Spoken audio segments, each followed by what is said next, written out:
January 10th, 2024. I'm just moving a few things. I didn't really prepare for this video. So, I'm sitting in front of what's part of this main part of the channel is this lathe, which I haven't used in a long time. I use it a little bit, but I don't do any videos. Don't have time. Usually when I'm using this, it's because I need something like yesterday, right away. With some machine is down and I'm trying either to fix or fabricate something quick to get it back up and running again. So, it's a 14.5-inch South Bend. It's got the old style. There's two style quick change gearboxes. This one's got the older style. The newer, the more modern one has two of these levers, and it doesn't have this shifter up here. And then what I did was upgraded by putting a phase 2 quick change tool post on there, and then I put it's hard to see there, I think, but put that 5C collet chuck, which is like, to me, that is probably the best thing I ever bought for this lathe, because with the 4-jaw chuck that I have, anything around a ½ inch, I think I could hold ½ inch in it. I forget now, it's been a couple years, but anything smaller couldn't be held in that 4-jaw chuck, because the chuck jaws start hitting each other, and the 3-jaw chuck that I have is a little bit worn out. It's a lot worn out. It's very bell mouthed, and I got to regrind the jaws on that. That's on the list to get done. So the best answer for me was to get that 5C collet chuck, and the chuck itself and the collets. I got the smaller set of collets. I think there's 32 collets, so every 32nd of an inch. I should have got the bigger. I think there's a bigger set, every 64th of an inch. Or you get 32 collets in standard SAE, and then get some metric collets, and then you can cover more range. So it's only been an issue a few times where I needed that in-between size that I didn't have. But I tell you, there's no... I get out of the habit of having to indicate a part in there in a 4-jaw, because it's pretty true. It's I bought this power feed, X-axis milling machine power feed. So it's going to go on the 1906 Garvin mill,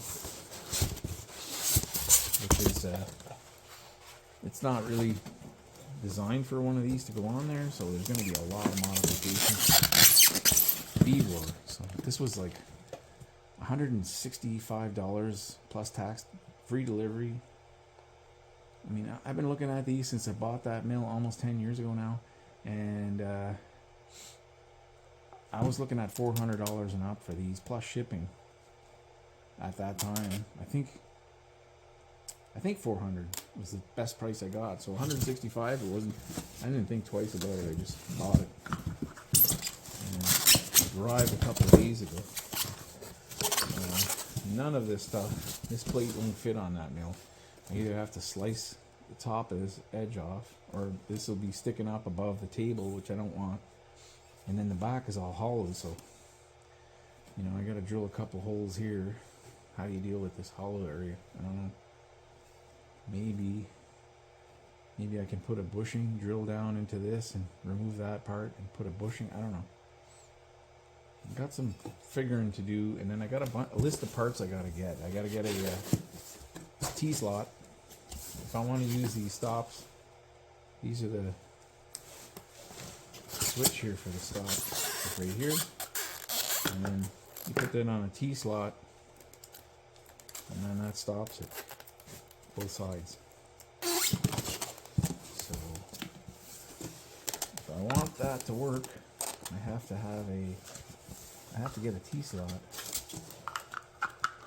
So I was looking at one, the woodworking store right near me have it for $29 or something. I haven't measured it. 32 inches, and then I'd have to machine these down to fit, because I think that's 9/16 and I need 7/16.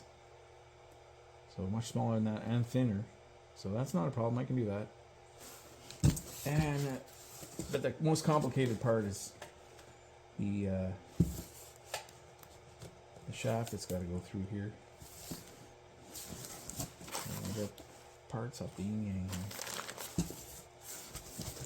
So that's on the list to get done. And I want to get going at that like before winter's over, because what happens is summertime comes and there's no time to do anything like that. So we're gonna wheel it out of it's up against the wall right now, and I got some material stored near it, and I can't even get to it right now, and I want to use it. So that's why I worked on firewood for 2 days now. We're good for probably till middle or end of February, hopefully, depending on how cold it is. And the access for the firewood is right where you guys are. It's right here. So if I put anything out in the shop out there, away from the mill, away from the lathe here, we block access to put wood in the basement. So here's the Garvin number 12 plain milling machine. I got some steel stored right here against the wall, and then I got a bunch of junk around here. There's the threaded lead screw. It's a Acme thread. I don't know what size that is. It looks like about 3/4. I haven't measured it. Okay, here's that aluminum plate. Without removing that, I gotta take that off. But by just centering this with the lead screw, you can see it's sticking up a good inch, maybe more than an inch. And I think it's like right between 2 sets of holes here. So if I were to cut this, I'd probably have to cut it right above these holes and just below those. If I'm lucky, that's where the cut's going to end up being. And I kind of want to use this because it's got this, it's recessed back here. And it's got this little shield to protect the, like I said, that it's going to deflect chips and coolant and dirt and grime and oil and anything from going in there on top of that pinion and that ring and pinion. So, which looks pretty delicate to me. I don't really want stuff going in there. And I've talked to a couple of guys who've bought that same power feed, and they have had it for 6-7 months. One guy, and he says it's still going strong. It's Dean, Air Cave. So if he says it's good, it must be good, because he knows his stuff. And then they're putting them on Bridgeport Mills, not Garvin. If you look up Garvin on YouTube, there might be 2 videos on this, and one of them's not at number 12.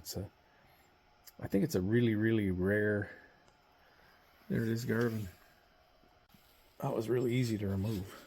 So if we look straight down there with the camera here, and we center up that,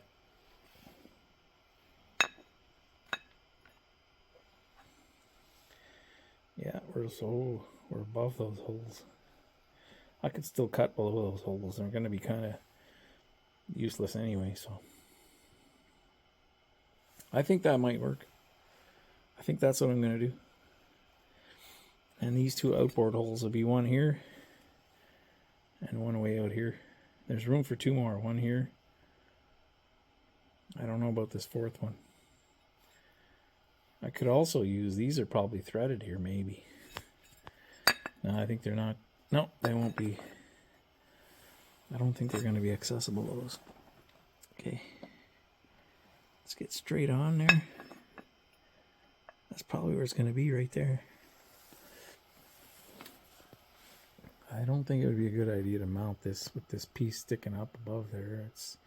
I've thought about it. Maybe it wouldn't be a big deal.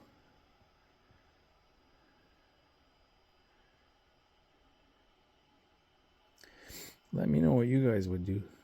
I got a little bit of time before I start this. I want to finish up the gate hinges, and then I'm going to finish this, insulating this back wall.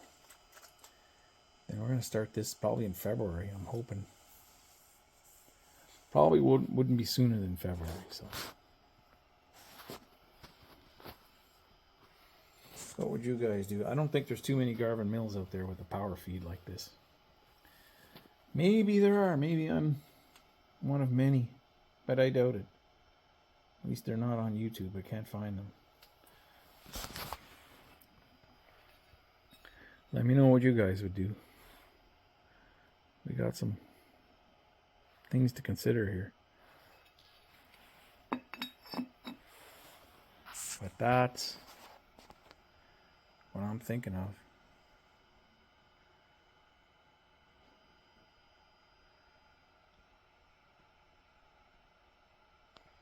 Thanks for watching.